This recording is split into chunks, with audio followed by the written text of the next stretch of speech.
नमस्कार दोस्तों। आज बहुत मज़ेदार किस्सा बताऊंगा।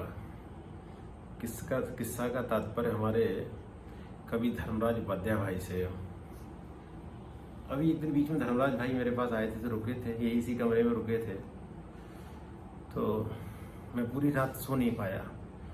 कभी ऐसे कान में तकिया लगाता था, कभी ऐसे उलटता था, कभी ऐसे पलटता था, लेकिन नींद है कि आने का नाम ही नहीं ले रही थी।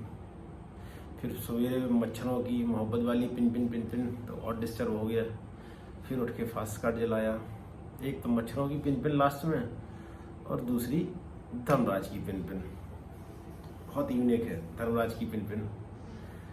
मैं तो वंदन करता हूँ भाभी रुक्मणी को कि कैसे कविया की खर्राटे झेलती होंगी। भाई साहब, इतना यूनिक खर्राटा तो मैंने अपने जीवन में किसी का नहीं देखा। ऐसा खर्राटा कि मैं उसका अनुभव बताता हूँ, ऐसे आपको समझ नहीं आएगा। ये बंदा ऐसे लेटा है सीधा, अब एकदम से खर्राटा रोक दे, फिर करे, छोड़ दिया। तो 2-3 बार ऐसे ऐसे होता रहा, जैसे जोर से ले, ऐसे रोक ले। अब साला मेरा पूरा दिमाग वहीं लगा रहे, कब छोड़ेगा कब छोड़ेगा, फिर छोड़ दे। ये भी कोई विषय नहीं है कि लिया और छोड़ दिया। समस्या होती थी, ले ऐसे रोक दे। रोकने के बाद ये लगता था यार कभी जल्दी छोड़ देता था, कभी 1 मिनट तक रोके रहता था, तो लगता था यार कभी क्या कर रहा है, छोड़ क्यों नहीं रहा है। तो पूरे रात मेरे दिमाग में यही लगा रहा है, भाई साहब कब छोड़ेगा। नींद ही नहीं आई, इधर उधर पढ़ते रहे। टाइम ओवर टाइम हो गया, 2 बजे के पार हो गया। ये तो भाई साहब जल्दी सो जाते हैं, और हमारी पूरी रात नींद नहीं आई।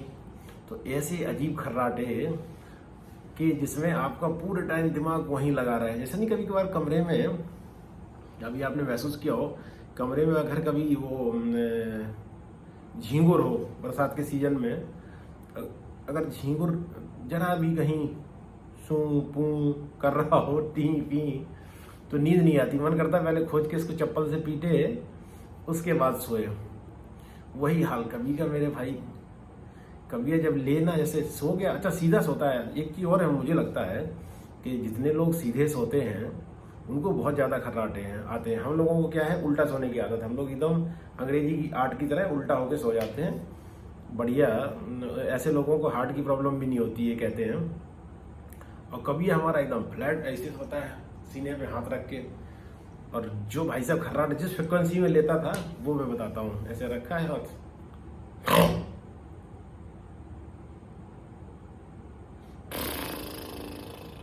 ये तो जल्दी हो गया। फिर दूसरी अब रोके पड़ा है। मेरा दिमाग वहीं लगा है, भाई कभी छोड़ दे, कब छोड़ेगा। फिर ऐसे कर दे, और बताओ कैसे नींद आएगी ऐसे में। उसका कह रहा था कि बताना नहीं, इसका वीडियो नहीं बनाना। इससे खतरनाक सीक्रेट तो और था, जो उसके दोस्त आए थे सलीम भाई, वही बता सकते हैं। वो सीक्रेट मैं नहीं बता सकता। नहीं तो कविया मुझे ऐसी कविता सुनाएगा कि उसकी ये कविता है ना कि इंस्पेक्टर ने सुनाई कविता कैदी को, कैदी मर गया हवालात में, तो मैं ही मर जाऊंगा उसकी।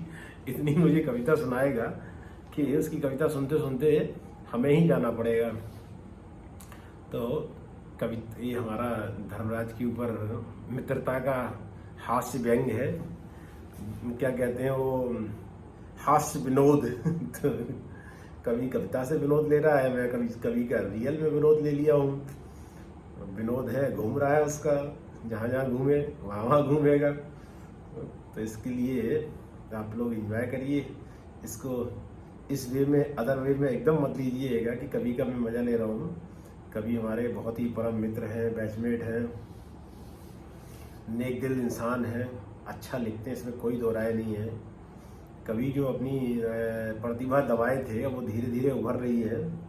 तो कभी कभार आप लोग व्यंग भी करते हैं, कभी कोई लोग उन्हें पार्टी से जोड़ देते, कभी उससे। देखिए कभी हृदय इंसान तो कभी है ना, वो जो उसके मन में आई, जो वो समाज को देखता है, वो उसके ऊपर एक कविता व्यंग में लिख देता है। उसका प्रोफेशन से, पुलिस प्रोफेशन से नहीं जोड़ना चाहिए, है ना। वो एक कवि हृदय भी है, उनका एक अलग, एक क्या कहते हैं कि अतिरिक्त आयाम है, उनके पास अतिरिक्त एक विधा है। और हर इंसान के पास एक क्या कहते हैं अतिरिक्त गतिविधि, जिसको कहते हैं ना एक्स्ट्रा एक्टिविटी होनी चाहिए। वही इंसान सक्सेस होता है जिसके पास अब आप एक ही टाइप के इंसान है एकदम बोरिंग, तो कैसे चलेगा। कुछ तो विविधता इंसान के अंदर होनी चाहिए, और वो विविधता हमारे कवि भाई के अंदर कूट कूट के भरी है। बहुत ही हंसमुख, नेक दिल, ईमानदार इंसान है। जैसे कहते हैं ना कि थोड़ा है थोड़े की जरूरत है, एकदम संतुष्ट आत्मा जिसको कहते हैं, संत आत्मा, सच में एकदम संत आत्मा है हमारा कवि। उसको बहुत दुनियादारी लन फन से कोई मतलब नहीं है। वो अपना सीधा काम करता है, ड्यूटी करता है, और अपनी जो उसका एक अलग कहते विधा है उसके पास, उसका उपयोग करता है, और बहुत अच्छी हम लोगों को नित नई कविताएं सुनाता रहता है। अब कवि की बात चल रही है, कवि के ऊपर ये जोक चल रहा है, तो उम्मीद करूंगा कवि से कि कवि भाई कोई बहुत अच्छी फिर एक कविता बनाओ और हम लोगों को सुनाओ। हम लोग तुम्हारी कविता सुन के बहुत अभिभूत हो जाए, प्रसन्न हो जाए, मगन हो जाए। अब यार ये वीडियो देखने के बाद ना कभी यार तुम गरियाना वरियाना मत मुझे। मैंने बस शॉर्ट में ही तुम्हारा राज खोला है, पूरा नहीं खोला है। और तुम अगर गरियाओगे तो फिर मैं वो तुम्हारे दोस्त का वीडियो बनवाऊंगा और तुम्हारा पूरा राज फास्ट कर दूंगा, फिर तुम गरियाते रहना। इसलिए गरियाना नहीं। और भाभी जी को प्रणाम कि इनके खर्राटे की एक वो आती है आजकल दवा आने लगी, या एक ऐसे नाक पे लगाने वाली क्लिप आती है। तो भाभी एक क्लिप ले लो, इनकी रात में नकिया पे चढ़ा दिया करो ऐसे, है ना। नहीं तो पता लगा कि खर्राटे तो लेंगे ही, रतिया में उठ के लगे कि कविता पढ़ने चले दीवान जी चुनाव में। अरे भौजाई कहेंगी ये क्या हो गया पति देव को है ना, मर गया कहती हवालात में, पता लगा बेचारी उठ के बैठ जाएगी। ऐसा होता है ना, जो आदमी दिन भर बड़बड़ाता रहता है वो रात को सोते में भी बड़बड़ाता है। तो इसलिए कभी मेरे भाई, मेरे मित्र, मेरे हमसाया, तुम ये सब चीज़ का ध्यान रखना। और भौजाई हमारी बहुत सीधी सज्जन है, उनके ऊपर ये तुम खर्राटा वाला अत्याचार प्लीज़ मत करना। दवा ववा करा लो, एक नाक में डालने वाली आती सुनते हैं वो ले लो, नहीं तो वो सबसे अच्छा आजकल फेसबुक पर ऐड आता है या नाक पे चढ़ा चिपकाने वाली क्लिप टाइप की। हमारे बुंदेलखंडी में उसको कुत्ता कहते हैं, यहाँ पूर्वांचल में क्लिप कहते हैं। हमारे यहाँ एकदम बुंदेलखंडी भाषा में बाय कही जाते, कुत्ता लगा लियो नाक पे, ऐसे कुत्ता चिपका लियो नाक पे, तो तुम्हारी जो खर्राटो है ना वो कहीं और से निकल जाएंगे, फुर्र हो जाएंगे खर्राटे, फुर्र। और उनको अच्छी नींद मिलेगी और तुमको भी नींद अच्छी मिलेगी।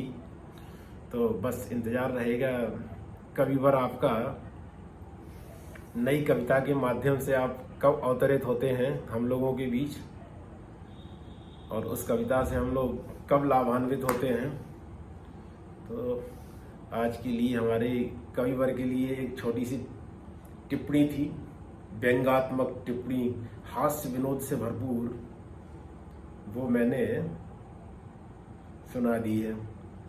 अब प्रतिक्रिया का इंतजार रहेगा कि हमारे कवि प्रतिक्रिया स्वरूप क्या लाते हैं मार्केट में। बहुत खतरनाक लाएगा जो भी लाएगा। अब मैंने पंगा ले लिया है कवि से, अब देखते हैं क्या लाता है, तो क्या ट्रोल करता है मुझे, वो कवि का इंतजार रहेगा। आप लोग भी स्वस्थ रहिए, मस्त रहिए, अपना ध्यान दीजिए। जो शिक्षा के उसमें लगे हैं, अध्ययनरत हैं बच्चे, वो खूब मन लगा के पढ़ें। और बहुत सारी वैकेंसियां आने वाली हैं भविष्य में, तो आपकी तैयारी जारी रहे। उस तैयारी के साथ ही आपका सारा मर्ज हो जाएगी, पढ़ाई काम आएगी सभी जगह, तो आप उसको जारी रखें। बहुत बहुत धन्यवाद, और अब कवि की प्रतिक्रिया का इंतजार करिए।